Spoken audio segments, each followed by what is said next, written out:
हाँ भाई, अब ध्यान से समझेंगे। आज हमने जो पिछला चैप्टर पढ़ा था, जो टॉपिक पढ़ा था जनसंख्या, यही पढ़ा था ना? जी हाँ। आज पढ़ेंगे हम जनसंख्या घनत्व। क्या पढ़ेंगे? जनसंख्या घनत्व। जनसंख्या घनत्व क्या होता है? जनसंख्या घनत्व ध्यान से समझना एक बार। जनसंख्या घनत्व, ये जो घनत्व शब्द है, देखो ये दो एरिया है मेरे पास। एरिया का मतलब क्षेत्र। एरिया का मतलब क्या होता है? क्षेत्र। इसमें देखो इस तरह से, चाहे खेत मान लो अपना, है ना, इस तरह से इसमें बहुत सारे इस तरह अपन ने पेड़ उगा दिए। मतलब बाजरा ही मान लो, इस तरह बाजरा हो गया, और उसमें घुसने के लिए अब जगह नहीं है। आया चोर बजाओगे तुम? जी नहीं। हाँ, तो इसमें इतनी भी जगह नहीं है कि हम भीतर घुस सके। ठीक है। और एक खेत ऐसा है जिसमें दूर दूर ऐसे बस इतने से पेड़ हैं। बात समझ में आ रही है? अब ये बताओ, इसमें से घनत्व ज्यादा किसका है? इसका घनत्व ज्यादा है कि इसका घनत्व ज्यादा है? फर्स्ट वाले का ज्यादा है ना? जी हाँ। हाँ, तो ये घनत्व क्या हुआ? ज्यादा।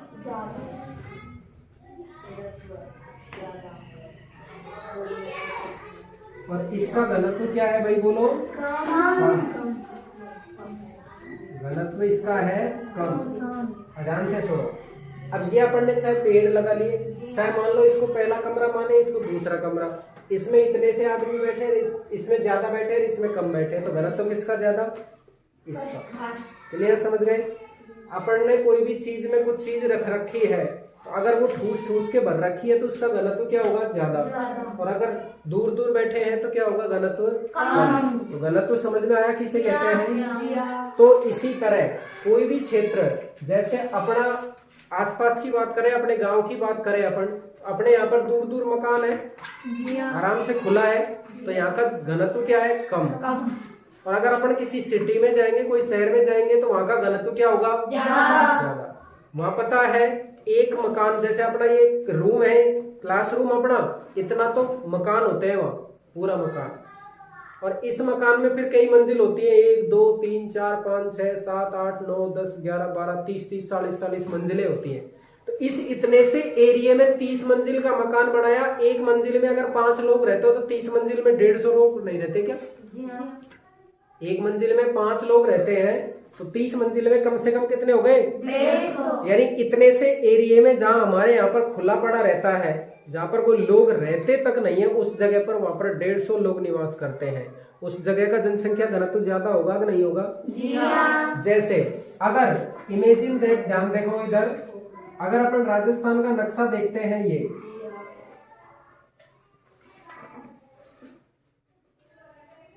राजस्थान के नक्शे को जब हम देखते हैं तो मान लो राजस्थान का नक्शा है, अगर अपन ये अरावली पर्वतमाला पढ़ी है ना पढ़ने? जी हाँ। बीच में से अरावली पर्वतमाला के इधर का क्षेत्र ज्यादा है, इधर का क्षेत्र कम है। क्लियर?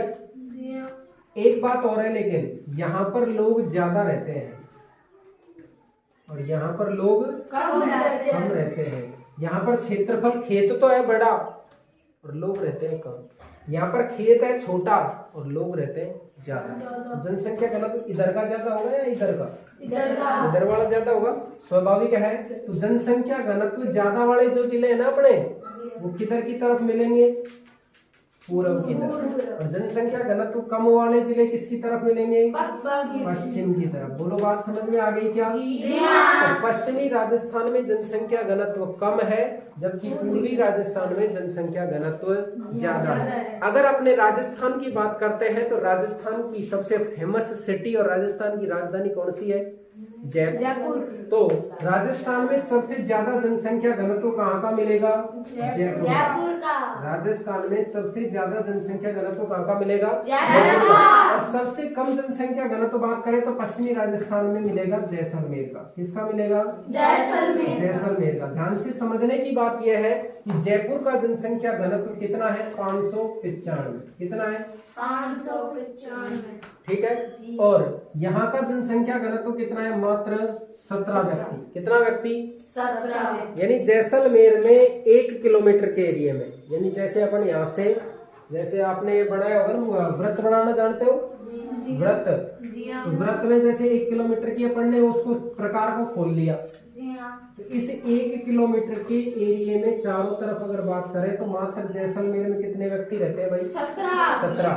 और जयपुर की बात करें तो कितने रहते हैं? 595। राजस्थान का सबसे ज्यादा जनसंख्या घनत्व वाला जिला भी कौन सा है? जयपुर। कौन सा है? जयपुर। बात जान समझ गए क्या? जी हाँ। यानी राजस्थान का सबसे ज्यादा जनसंख्या घनत्व वाला जिला कौन सा? जयपुर। सबसे कम जनसंख्या घनत्व वाला जिला कौन सा? जैसलमेर। जनसंख्या घनत्व क्या होता है, कुछ समझे? जी हाँ। देखना एक बार कि पृथ्वी के किसी पृष्ठ पर या एक इकाई क्षेत्र पर रहने वाले लोगों की संख्या, एक इकाई का मतलब निश्चित एरिया, जैसे इस क्षेत्र में कितने लोग रहते हैं, तो पृथ्वी पर किसी एक भूपृष्ठ पर किसी एक निश्चित इकाई में रहने वाले लोगों की संख्या को ही क्या कहते हैं? जनसंख्या घनत्व कहते हैं। क्या कहते हैं? जनसंख्या घनत्व कहते हैं। बात समझ में आ गई क्या? जी हाँ। आगे देखिएगा, तो सामान्य रूप से 1 प्रति वर्ग किलोमीटर में व्यक्त किया जाता है संपूर्ण विश्व का औसत जनसंख्या घनत्व। अगर अपन संसार को देखें, अपना नक्शा अपने पास है ही, देख रखा है आपने, इस पूरे संसार को अगर अपन देखते हैं तो संसार का औसत जनसंख्या घनत्व कितना है? 51 व्यक्ति प्रति वर्ग किलोमीटर। कितना है? 51 व्यक्ति प्रति वर्ग किलोमीटर है। सबसे अधिक जनसंख्या दक्षिणी मध्य एशिया में है और उसके पश्चात क्रम से पूर्वी एशिया और दक्षिणी पूर्वी एशिया में है। ध्यान दो, मैं पहले भी बता चुका हूं कि संसार का सबसे ज्यादा जनसंख्या वाला महाद्वीप कौन सा है? एशिया। कौन सा है? एशिया। हालांकि संख्या क्षेत्रफल भी एशिया का ही बड़ा है, लेकिन अपने जैसा देश, भारत जैसा देश, चीन जैसा देश, ये कौन से महाद्वीप में पड़ते हैं? एशिया महाद्वीप। एशिया महाद्वीप में इन जो जिस जगह पर भारत चीन वाला क्षेत्र है, इंडोनेशिया वाला क्षेत्र है, तो इस क्षेत्र में जनसंख्या ज्यादा पाई जाती है, इसलिए जनसंख्या घनत्व भी ज्यादा मिलेगा। जनसंख्या ज्यादा होगी जब तो जनसंख्या घनत्व ज्यादा होगा। अपन दिल्ली जैसे शहर में जाएं, मुंबई जैसे शहर में जाएं, तो अपन रोड पार करने के लिए 10-10 मिनट 20-20 मिनट गुजर जाती है। साधन है ना, लगातार चलते रहते हैं। और जनसंख्या क्या है? ज्यादा। जनसंख्या बहुत ही क्या है? ज्यादा। तो जनसंख्या जहां पर ज्यादा रहेगी वहीं पर जनसंख्या घनत्व ज्यादा। क्लियर बात समझ में आ गई? अगर बात करें, ध्यान से समझना, भारत में सर्वाधिक जनसंख्या घनत्व वाला राज्य पूछे आपसे, क्या पूछे? राज्य। तो भारत में सर्वाधिक जनसंख्या घनत्व है बिहार का। कहाँ का है भाई? बिहार का। बिहार में लगभग में याद रखेंगे, एक्यूरेट नहीं, लगभग 1 वर्ग किलोमीटर में 11,000 लोग रहते हैं। कितने रहते हैं? 11,000 लोग रहते हैं। दिल्ली में भी इससे ज्यादा रहते हैं, लेकिन दिल्ली एक राज्य नहीं, केंद्र शासित प्रदेश है। बात समझ में आ रही है क्या? जी हाँ। दिल्ली एक राज्य नहीं, केंद्र शासित प्रदेश है। तो भारत में सर्वाधिक जनसंख्या घनत्व वाला राज्य कौन सा? बिहार। और सबसे कम जनसंख्या घनत्व वाला राज्य पूछे तो कौन सा बताएंगे? जैसलमेर तो जिला है राजस्थान का। सबसे कम जनसंख्या घनत्व,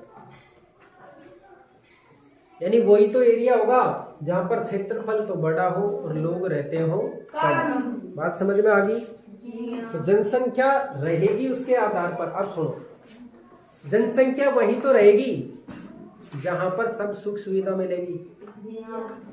अगर दुविधा होगी तो हम क्या रहेंगे वहां पर? नहीं रहेंगे। अगर दुविधा होगी किसी प्रकार की तो नहीं रहेंगे। पानी की व्यवस्था होनी चाहिए कि नहीं होनी चाहिए?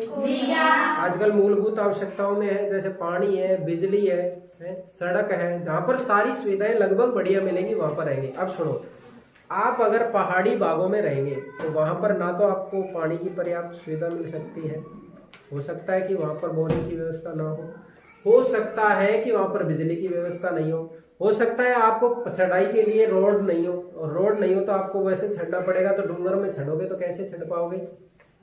हाँ, डेली का काम पड़ गया, डेली उतरो चढ़ो, तो आप कितने चढ़ सकते हैं जानते हैं? उस जगह पर जनसंख्या कम निवास करती है। मैदानी भाग होंगे तो वहां पर जनसंख्या क्या करेगी? ज्यादा निवास करेगी। बोलो, बात समझ में आ गई क्या? तो जनसंख्या घनत्व को समझे आप किसे कहते हैं? किसी प्रति वर्ग किलोमीटर में या 1 वर्ग किलोमीटर में रहने वाले लोगों की संख्या क्या कहलाती है? जनसंख्या। मैंने आपको एक प्रश्न दिया है आज कि भारत का सबसे कम जन घनत्व वाला राज्य कौन सा है? ये आप बताएंगे, ढूंढकर बताएंगे। अगर ऑनलाइन देख रहे हैं तो आप कमेंट बॉक्स में लिखेंगे। बात समझ में आ गई? ये आपके लिए एक प्रश्न है। सबसे ज्यादा वाला तो आपको बता ही दिया, कौन सा है? बिहार। सबसे कम जनसंख्या घनत्व वाला राज्य आप बताएंगे, कमेंट बॉक्स में कमेंट करेंगे कि कौन सा राज्य है सबसे कम जनसंख्या घनत्व वाला राज्य। बोलो, जनसंख्या घनत्व समझ में आ गया? अगले चैप्टर में अपन पढ़ेंगे जनसंख्या वितरण को प्रभावित करने वाले कारक। क्या पढ़ेंगे? जनसंख्या वितरण को प्रभावित करने वाले कारक।